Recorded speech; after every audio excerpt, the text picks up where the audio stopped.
पेशकश में और मैं हूं आपके साथ नेहा दुबे। आज हम बात करेंगे पेगासस कांड जांच के पेंच पर। पेगासस जासूसी कांड को लेकर देश की सियासत गर्मा रखी है। सड़क से लेकर संसद तक संग्राम छिड़ा हुआ है, घमासान छिड़ा हुआ है। पिछले एक हफ्ते से विपक्ष सरकार पर हमलावर है और अलग अलग तरीके से पूरे मामले की जांच की मांग कर रहा है। ऐसे में सरकार इस मामले पर अभी चर्चा तक नहीं करा रही है। जांच की बात तो दूर की बात है। वैसे सरकार ये मानने को ही तैयार नहीं है कि किसी की जासूसी हुई या उसमें सरकार का कोई हाथ है। इन सबके बीच पश्चिम बंगाल की मुख्यमंत्री ममता बनर्जी ने कथित पेगासस जासूसी कांड की जांच के लिए कमीशन का गठन किया है, जिसमें सुप्रीम कोर्ट के रिटायर्ड जस्टिस एम.बी. लोकुर और कोलकाता हाईकोर्ट के रिटायर्ड जस्टिस ज्योतिमय भट्टाचार्य शामिल हैं। ममता का कहना है कि हम चाहते हैं कि पेगासस जासूसी कांड की जांच के लिए केंद्र आयोग बनाए, लेकिन केंद्र सरकार कुछ नहीं कर रही है। इसीलिए हमने राज्य स्तर पर कमीशन बनाकर इस मामले की जांच कराने का फैसला किया है। ममता बनर्जी ने यह भी साफ कर दिया है कि जासूसी कांड के मुद्दे पर संसद में वो तब उठाएंगी जब पीएम मोदी इस पर जवाब नहीं देते, तब तक इस मुद्दे को उठाता रहेगा विपक्ष। वहीं बंगाल में आयोग के गठन के बाद कांग्रेसी सांसद नासिर हुसैन ने कहा है कि ममता बनर्जी की राज्य में सरकार है, उन्होंने जो फैसला लिया है वह ठीक है, लेकिन हम मांग कर रहे हैं कि इस मामले पर राष्ट्रीय स्तर पर न्यायिक जांच हो, जिससे कि दूध का दूध और पानी का पानी हो सके। इससे पहले कांग्रेस ने पेगासस जासूसी विवाद को लेकर संयुक्त संसदीय समिति से जांच कराए जाने की मांग की थी। दरअसल कांग्रेस का आरोप है कि सरकार ने पेगासस स्पाइसवेयर खरीदा है या नहीं। यदि हां, तो सरकार को पूरे मामले की संयुक्त संसदीय समिति से जांच का आदेश देना चाहिए। वहीं सरकार ने नेताओं, पत्रकारों और अन्य के खिलाफ पेगासस सॉफ्टवेयर का उपयोग कर जासूसी करने के आरोप को साफ तौर पर खारिज कर दिया है। लोकसभा में सरकार ने कहा है कि देश के कानून के तहत नियंत्रण एवं निगरानी की व्यवस्था की है। ऐसे में अवैध निगरानी संभव नहीं है और आरोप लगा है कि ऐसा करके देश के लोकतंत्र को नुकसान पहुंचाने का प्रयास किया जा रहा है। सुप्रीम कोर्ट की निगरानी में भी जांच की कुछ मांग विपक्षी दल कर रहे हैं। ऐसे में सवाल ये है कि राज्य सरकार ने जो पैनल गठित किया है उसकी जांच कितनी कारगर साबित होगी, क्योंकि काफी मुद्दे राष्ट्रीय सुरक्षा केंद्र और अंतर्राष्ट्रीय मामलों से जुड़े हैं। सवाल ये भी है कि क्या राज्यों के पैनल को नेशनल सिक्योरिटी एजेंसी से मदद मिलेगी? क्या सुप्रीम कोर्ट की देखरेख में जांच ज्यादा इफेक्टिव होगी? अगर जुडिशियल इंक्वायरी होती है तो उसके कायदे कानून क्या है? विशेषज्ञों से जानने की कोशिश आज हम करेंगे, तमाम सवालों के जवाब, और करेंगे पेगासस कांड की जांच के पेंच का विश्लेषण।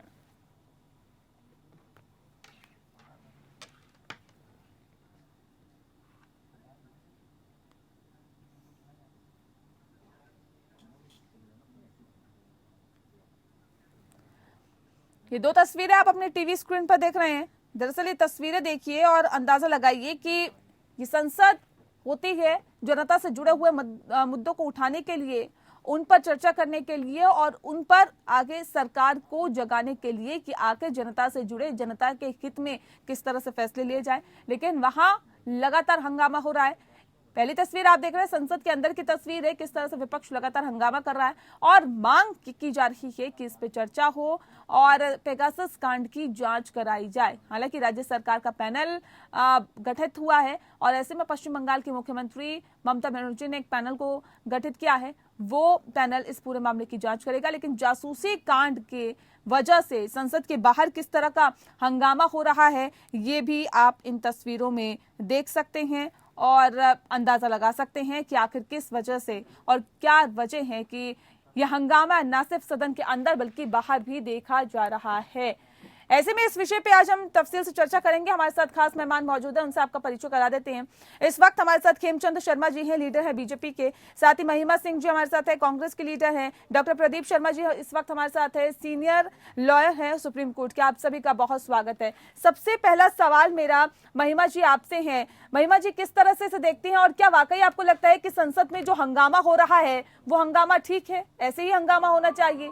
जनता से जुड़े हुए मुद्दों को लेकर कहीं ना कहीं एक आम सहमति बनाने की बात होती है, सरकार को जगाने की बात होती है, लेकिन यहाँ तो सिर्फ और सिर्फ हंगामा देखने के लिए मिल रहा है। नेहा जी, दुष्यंत कुमार जी ने बहुत सही कहा है, सिर्फ हंगामा खड़ा करना मेरा मकसद नहीं। मेरी कोशिश है कि ये सूरत बदलनी चाहिए। तो विपक्ष अपना कार्य कर रहा है, जो करने के लिए वो कार्यबद्ध है, कर्तव्यबद्ध है। इस देश की संप्रभुता के लिए, इस देश की सुरक्षा के लिए जो सवाल उठाने की जरूरत है, जो सुनिश्चित करना चाहिए था सत्ताधारी पार्टी को, सरकार में जो बैठे हुए हैं, लेकिन उन्होंने तो उल्टे जो है वो देश की सुरक्षा को कुएं में धकेल दिया। हम सबके निजता के अधिकार को, जो अनुच्छेद 21 के तहत संविधान के अंदर हम सबको गारंटी किया जाता है, ये ठीक है कि कुछ आतंकवाद के मामलों को लेकर के या कुछ नेशनल सिक्योरिटी को लेकर के इंटेलिजेंस वगैरह के कुछ मसले रहते हैं, जिसमें कुछ हद तक सर्वेलेंस करनी जरूरी होती है। लेकिन ये क्या कि आपने डिजिटल इम्प्रिंट एक्सेस दे दिया, ये जो सॉफ्टवेयर है इसके माध्यम से, न सिर्फ यदि ये आपके फोन के अंदर है और आप अपने घर में अपने घर वालों के साथ, कोई अपनी पत्नी के साथ बैठा हो, तो न सिर्फ उसको उसका डिजिटल इम्प्रिंट एक्सेस कर सकता है, बल्कि उनसे जुड़े हुए तमाम लोग, जितने भी लोग उनके फोन से जुड़े हैं, उन सब का डिजिटल इम्प्रिंट एक्सेस कर सकता है। और ऐसे में अपने ही 2 मंत्रियों के ऊपर इस तरह की सर्वेलेंस कराना, क्या वो टेरर एक्टिविटीज के साथ जुड़े हुए हैं? सवाल ये खड़ा होता है। सवाल ये खड़ा होता है कि आपने जिन लोगों की ये सर्वेलेंस कराई है, और क्रोनोलॉजी समझाने में आप लोग माहिर हैं सरकार में बैठ करके, तो क्रोनोलॉजी तो ये भी खड़ी होती है कि जस्टिस गोगोई का फोन टैप हुआ जब उन्होंने वो प्रेस कॉन्फ्रेंस की, तो वो जो ऐतिहासिक प्रेस कॉन्फ्रेंस हुई थी, और फोन टैप होने के बाद तमाम बड़े मामलों में उसी सरकार को उन्होंने राहत दी जिस सरकार के ऊपर वो जस्टिस लोया मामले में सवाल उठा रहे थे। इस तरह का केस होने से पहले वो जो एक उन्हीं की स्टाफ मेंबर ने उनके ऊपर केस किया था। तो बहुत सारे मामले निकल के आते हैं, बहुत सारे सवाल खड़े हैं नेहा जी, और सरकार कर्तव्यबद्ध है कि उन सवालों का जवाब न सिर्फ विपक्ष को, बल्कि हमारे माध्यम से पूरे देश को दे, क्योंकि पूरा देश ये जानना चाहता है कि क्या हम सब की निजता को दांव पे लगाया है उस सरकार ने जिसे हमने प्रतिनिधित्व के लिए भेजा था अपने अपने अधिकारों के, हमारे अधिकारों के रक्षक ही हमारे अधिकारों के भक्षक बन गए हैं क्या? ठीक है खेमचंद जी, सवाल इस बात को लेकर है सर, क्यों ममता बनर्जी को एक कमेटी का गठन करना पड़ा? मुख्यमंत्री ममता बनर्जी ने पेगासस जासूसी कांड की जांच के लिए कमीशन का गठन किया है, जिसमें सुप्रीम कोर्ट के रिटायर्ड जस्टिस M.B. लोकुर और कलकत्ता हाई कोर्ट के रिटायर्ड जस्टिस ज्योतिमय भट्टाचार्य शामिल है। क्यों केंद्र की तरफ से नहीं किया गया सर? ये क्यों राज्य सरकारों को बढ़ के आगे आना पड़ रहा है? ये साफ कर दिया गया है। और हमारे यहाँ पे वेल डिफाइंड प्रोसीजर है। अगर इंटरनली हमें लगता है जिसकी सुरक्षा खतरे में है और कुछ लोगों को सर्विलेंस कराना है, तो ये आज से नहीं होता, ये पहले से भी होता है। कांग्रेस के जमाने में भी लाखों को सर्विलेंस किया गया है। उसका एक वेल डिफाइंड प्रोसीजर है, एक अथॉरिटी उसको सेंशन करके और उसके बाद ही किसी का सर्विलेंस होता है। और वो पहले भी होता रहा है, आज भी होता रहेगा, कल भी होता रहेगा। लेकिन केंद्र सरकार ने इलीगल सर्विलेंस किसी की भी नहीं कराई और हम इस पर विश्वास नहीं रखते। पेगासस मामले को उठाना सिर्फ अपोजिशन पार्टी का मकसद है, हल्ला मचाना, लटकाना, भटकाना, और जो केंद्र सरकार अच्छे काम करना चाहती है, जो अच्छे बिल लाना चाहती है, उनको आगे नहीं बढ़ने देना, संसद का समय बर्बाद करना। इस मामले को आप यही खत्म कर सकते हैं जांच कमेटी बैठाकर, क्या नहीं लगता? क्योंकि ममता बनर्जी भी ये कह रही है कि हम चाहते हैं कि पेगासस जासूसी कांड की जांच के लिए केंद्र आयोग बना दीजिए और संसद में जो आप बिल पास कराना चाहते हैं करवाइए।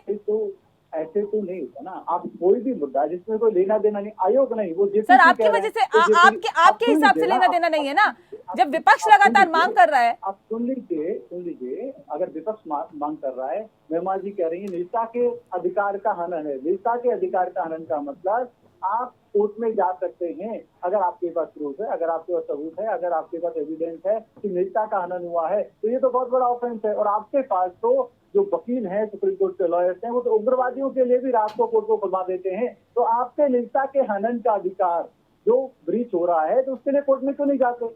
सबूत पेश करो, एविडेंस दो, लोगों को बताओ, कोर्ट को बताओ। नेहा जी कुछ कहना चाहूंगी मैं। जी।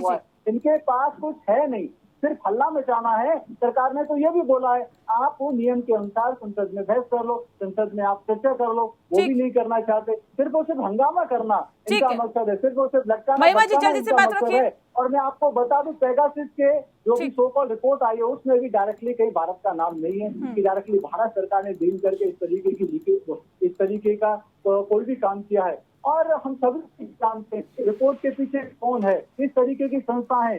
ठीक है महिमा जी जल्दी से बात रखिए अपनी। ठीक है खेमचंद जी।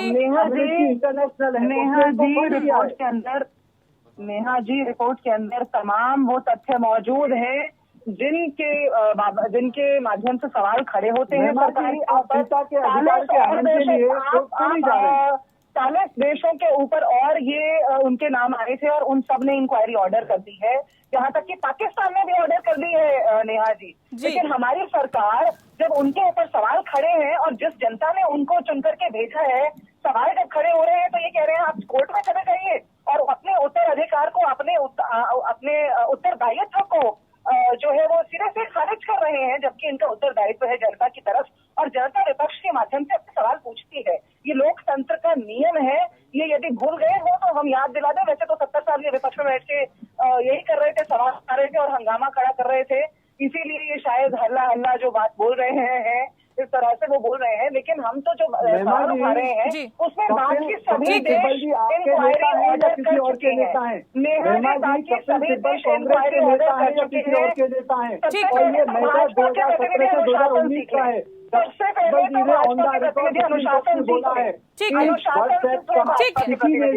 ठीक है प्रदीप जी मैं आपसे जानना चाहूंगी जो राज्य सरकार ने जो पैनल गठित, ठीक है सर खेमचंद जी कह रहे हैं ठीक है ठीक उनको या तो गलत सिद्ध करिए या बोलिए कि उन्होंने गलती करी है और उन्होंने गलत बयान करके सुप्रीम कोर्ट में बोलिए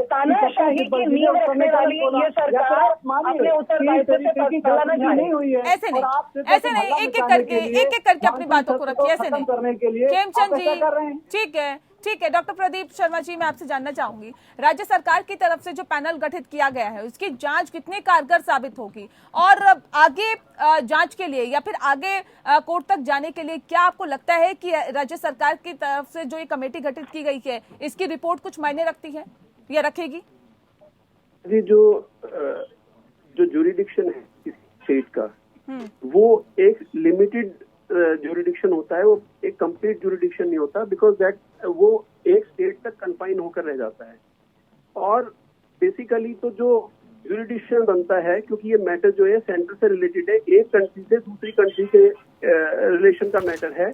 अगर कोई उनका ममता बनर्जी या कांग्रेस या दूसरी जो भी विपक्षी दल है उनका बेसिक कहना ये है कि उन्होंने जो राइट टू प्राइवेसी है उसको ब्रीच किया है। किसी भी आदमी का अगर कोई फोन टेप होता है बिना किसी उसके तो वो राइट टू प्राइवेसी होता है, वो उन्होंने कहा है। और आर्टिकल 21 जो हमारे संविधान में है वो इसके बारे में हमें प्रोटेक्ट करता है। इवन अदरवाइज भी आर्टिकल 12 है जो universal declaration of human rights है 1948 का, वो भी ये बोलता है कि कोई भी आदमी आर्बिट्रेरीली इंटरफेरेंस ना हो उसकी लाइफ में नहीं हो, उसके परिवार की लाइफ में नहीं हो, उसके घर में ना हो, जहाँ तक प्राइवेसी का मामला है। और हर एक आदमी की प्राइवेसी एक उसका पर्सनल मैटर है, ये उसमें ह्यूमन राइट्स में जो डिक्लेरेशन है उसमें बोला था। लेकिन जहाँ तक आपका क्वेश्चन ये है कि ये जो ममता बनर्जी के द्वारा गठित जो पैनल है, कमीशन है, इसकी कहाँ तक की वैलिडिटी है? मेरा अपना मानना यह है कि जब दो देशों का मामला है और एक देश से दूसरे देश की जब बात आती है तो वो सेंट्रल गवर्नमेंट के अधीन आता है, ना कि एक प्राइवेट, एक पर्सनल और एक इंडिविजुअल स्टेट के ऊपर। आपने एक कमीशन कर दिया, कल को एलिगेशन ये भी आएंगे और आने भी चाहिए क्योंकि उस पैनल की आउटकम जो भी आएगी, जो भी वो अपना आउटकम देंगे, जो अपना ऑर्डर लिखेंगे या जो भी अपनी फाइंडिंग्स देंगे, उसकी लीगल सेंसिटिविटी क्या है? क्या किसी एक सरकार अगर कुछ भी इंडिविजुअली चाहे, क्या उसका जो भी फाइंडिंग है वो नेशनल लेवल पर एप्लीकेबल है? अदरवाइज नेहा जी जो सेंट्रल एक्ट होते हैं वो स्टेट एक्ट के ऊपर होते हैं। मतलब अगर एक स्टेट एक्ट है और एक सेंट्रल एक्ट है तो सेंट्रल एक्ट स्टेट एक्ट के ऊपर होगा, वो मान्य होगा स्टेट के ऊपर। ठीक है, ना कि अदरवाइज। ठीक है, इस पर रिएक्शन ले लेते हैं। खेमचंद जी, सवाल ये है कि राज्यों के पैनल का जो राज्य का पैनल बनाया गया है मुख्यमंत्री जो ममता बनर्जी के जरिए, उसको क्या नेशनल सिक्योरिटी एजेंसियों से मदद मिलेगी क्या अगर जरूरत पड़ी तो? ये पैनल तो सिर्फ तो राजनीति करने के लिए जो हंगामा किया जा रहा है, जो हल्ला किया जा रहा है, जो लटकाने बचाने की साजिश है, उसी को बल देने के लिए इस पैनल का गठन किया गया है। इसका कोई भी लीगल सेंस नहीं है, इसकी कोई भी लीगल सेंसिटिव नहीं है, और कोई भी अगर इनको जाना ही है लीगल तरीके से आगे बढ़ना है तो कोर्ट में जा सकते हैं। कोर्ट में कह सकते हैं कि भाई हमारे नेताओं की जो नेता का अधिकार है उसका आनंद हुआ है। जैसे अभी हमारे एक्सपर्ट साहब ने बताया, हमारा कानूनी अधिकार है, हमारा संविधान ये अधिकार देता है, वहाँ जा सकते हैं और कोर्ट ये डायरेक्शन दे सकता है कि भाई इसमें प्रॉब्लम है तो आप इसमें कोई भी आयोग गठन करिए, इंक्वायरी लाइए। लेकिन हर एक अनर्गल आरोप पे, हर एक आप आधी अधूरी रिपोर्ट के अनुसार आप सरकारी काम को ठप नहीं कर सकते। आप सरकार को मजबूर नहीं कर सकते कि आप अननेसेसरी समय को बर्बाद करें, अननेसेसरी आप रिसोर्सेज को अनयूटिलाइज या आप कह सकते हैं प्रोडक्टिव चीजों में लगाएं। तो इस तरीके की जो चीजें हैं सिर्फ और सिर्फ राजनीति करने के लिए पुराना मुद्दा है, 2017 से 2019 का मुद्दा है, पहले भी पब्लिक डोमेन में आया है और ये सवाल जो आज उठा रहे हैं उन्होंने पहले भी उठाए हैं। सर, अगर आपको लगता है कि सरकार पाक साफ है, सरकार ने ऐसा कुछ नहीं किया, तो जांच बैठाने से क्यों पीछे भाग रहे हैं आप लोग? क्या नहीं लगता है कि सुप्रीम कोर्ट की देखरेख में जांच ज्यादा इफेक्टिव होगी, और सरकार आखिर क्यों इससे भाग रही है?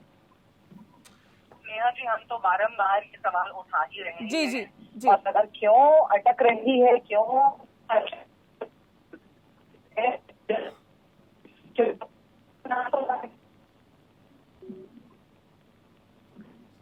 इनके साथ जुड़े हुए दर्जनों लोगों के फोन जो थे वो इस डिजिटल इम्प्रिंट एक्सेस के तहत थे। उसके अलावा अशोक लवासा जी का नाम सबको याद होगा जो इस रिपोर्ट में आया है, जिनसे रातों रात इस्तीफा दिलवाया गया था जब वो इस सरकार के खिलाफ FIR करने जा रहे थे चुनाव से जुड़े हुए मामलों में। उसके अलावा और बहुत से नाम हैं जो सबके सब रिपोर्ट मौजूद है, सब उसको पढ़ सकते हैं। यहाँ तो समय का अभाव रहता है, सारे नाम नहीं कहे जा सकते, लेकिन राहुल गांधी जी का नाम है। जब ये बार बार ये कहते हैं कि आप कोर्ट के पास चले जाइए, आप कोर्ट के पास चले जाइए, तो क्या इतने जो दम भर रहे हैं ये कोर्ट के पास चले जाने के लिए, ये क्योंकि जानते हैं कि देश के महिमा जी, आपकी आवाज नहीं पहुंच पा रही।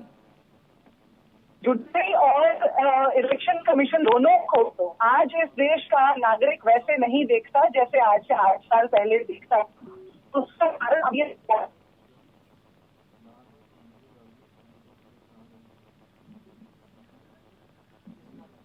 चलिए, लगता है महिमा जी की आवाज नहीं मिल पा रही है, कुछ टेक्निकल फॉल्ट है। खेमचंद जी, सवाल इस बात को लेकर है, सर बार बार अगर जिद की जा रही है कि जुडिशियल जांच हो और रिटायर्ड जस्टिस से आप जांच करवाइए, तो क्यों सरकार पीछे भाग रही है? ये सवाल मेरा आपसे ब्रेक पे जाने से पहले भी था, जवाब दे दीजिए जल्दी से। देखिए हमारे पास एक्सपर्ट भी हैं। ये बेसिक ड्यूटी उस व्यक्ति की होती है, उस पार्टी की होती है, उस ग्रुप की होती है जो आरोप लगा रहा है कि वो एविडेंस प्रस्तुत करे। अगर एविडेंस है नहीं, अगर इनके पास कोई भी ऐसा सबूत नहीं है कि सरकार उसमें इन्वॉल्व है या सरकार ने इलीगल तरीके से, वो तो जांच में दूध का दूध और पानी का पानी हो जाएगा। आपको क्यों कोई भी अगर सबूत है तो वो दिखाए? सरकार का ये काम है क्या सबूत देखना? हमें ना दिखाए, जनता को दिखाए। आरोप लगाने का आरोपी का ये ड्यूटी होता है, बेसिक ड्यूटी होता है कि बेसिक। सर, आरोपी और दोषी में अंतर होता है ना? आरोप लगा रहे हैं, अभी जांच हो जाने दो, दोषी है या नहीं है पता चल जाएगा। सुन लीजिए मैंने क्या बोला है, आप भी सुनिए। मैंने कहा है आरोपी जो आरोप लगा रहा है वो आरोपी तो बताए कि क्या उसके खिलाफ सबूत है। अगर सबूत ही नहीं है तो दोषी है या नहीं, ये तो एस्टेब्लिश तो कैसे होगा? जांच तभी कराई जा सकती है जब कम से कम बेसिक फैक्ट दें, कोई लॉजिकल फैक्ट दें। और रही बात कांग्रेस की, कांग्रेस का तो इतिहास ऐसा रहा है कि इन्होंने तो डेमोक्रेसी का खात्मा कर दिया था, इन्होंने इमरजेंसी लगाई थी, पूरी मीडिया उसको बंद कर दिया था, सभी अपोजिशन को जेल में ठूस दिया था। सबसे पहले जो फोन टेपिंग है वो इंदिरा जी ने कराना शुरू किया था और लाखों लोगों की फोन टेपिंग कांग्रेस के जमाने में हुई है। इन्होंने हिसाब किताब भी नहीं दिया। हमारे यहाँ पे पर्सनल डेटा के लिए हमने कानून बनाया है कि पर्सनल डेटा की सिक्योरिटी, पर्सनल डेटा की गारंटी, उसके लिए कानून है। सोशल मीडिया का यूज, सोशल मीडिया की कंपनियों के लिए यूज, सर कानून तो सबके लिए ही है, लेकिन प्रदीप जी ठीक है प्रदीप जी, अगर जुडिशियल इंक्वायरी होती, सर ठीक है, अगर जुडिशियल इंक्वायरी होती है प्रदीप जी, तो उसके क्या कायदे कानून है? जी, जुडिशियल इंक्वायरी तो गवर्नमेंट की रिक्वेस्ट है, क्योंकि कोई भी अगर या तो इसमें सुप्रीम कोर्ट सुओ मोटो लेगा या गवर्नमेंट रिक्वेस्ट करेगी सुप्रीम कोर्ट को कि इसमें इन्वेस्टिगेशन कराई जाए। अदरवाइज नेहा जी, मैं एक बात बताना चाहूंगा आपको कि मेरा ये अपना पर्सनल ओपिनियन है, पर्सनल व्यू है कि अगर किसी आदमी की फोन टेपिंग ही करवानी है तो वो तो हमारे देश में, हमारे पास भी अभी जैसे कुछ आपने देखा होगा पुलिस इन्वेस्टिगेशन वगैरह जब होती है तो वो सब की सब हम अदरवाइज भी करवा सकते हैं। हमारा ये इस 1 मिनट के लिए अगर आप इस एनएसए को छोड़ भी दें, जो इजराइल स्पाइंग कंपनी के इसको सॉफ्टवेयर को हम एक साइड भी कर दें, तो फोन टैपिंग तो इवन हमारा कंट्री ही सक्षम है कि किसी भी इंडिविजुअल का करा ले। उसका एक प्रोसीजर है, वो अलग बात है, लेकिन फोन को सेव कराने के लिए, स्पाइंग कराने के लिए, ये मेरा पर्सनल ओपिनियन है कि भाई इतनी बड़ी इंटरनेशनल कंपनी का इन्वॉल्वमेंट करना जरूरी नहीं है मेरे हिसाब से। और कोई भी क्योंकि ये जो सॉफ्टवेयर है, आप जानते हैं कि हमारे जो पड़ोसी देश हैं उनके साथ हमारे रिलेशंस अच्छे नहीं हैं। हमें उनकी एक्टिविटीज पे ध्यान रखना पड़ता है, कौन क्या कर रहा है, इधर से चाइना। ठीक है सर, इसके कायदे कानून बता दीजिए जल्दी से। नेहा जी, ये सिर्फ 2 ही ज्यूरिडिक्शन, या तो सुप्रीम कोर्ट की है कि कोई भी सुओ मोटो वो एक्शन ले ले, इस पे इंक्वायरी कॉन्स्टिट्यूट कर दे। अदरवाइज अगर सेंट्रल गवर्नमेंट चाहे तो वो कर दे। इसमें तीसरा अभी ऑप्शन बचता नहीं है। और इंडिविजुअल किसी स्टेट की कोई भी फाइंडिंग आती है वो इंटरनेशनल लेवल के ऊपर बाइंडिंग नहीं है। ये मेरा इसमें लीगली बात ही बतानी है आप। जी चलिए बहुत शुक्रिया आप सभी मेहमानों का हमारे साथ इस खास चर्चा में शामिल होने के लिए। तो जाहिर तौर पर ये कहा जा सकता है कि पेगासस जासूसी कांड को लेकर देश की सियासत गर्मा गई है और सड़क से लेकर संसद तक लगातार घमासान छिड़ा हुआ है। संसद के अंदर भी, संसद के बाहर भी लगातार विपक्ष मांग कर रहा है कि इसकी जुडिशियल जांच हो। ऐसे में सरकार कह रही है कि इसमें कोई भी तथ्य नहीं है, आखिर क्यों इसकी जांच करवाई जाए। ऐसे में अब ये जो हंगामा है वो कब तक जारी रहेगा, ये वाकई देखने वाली बात होगी। इसी के साथ इस खास कार्यक्रम में इतना ही। नमस्कार।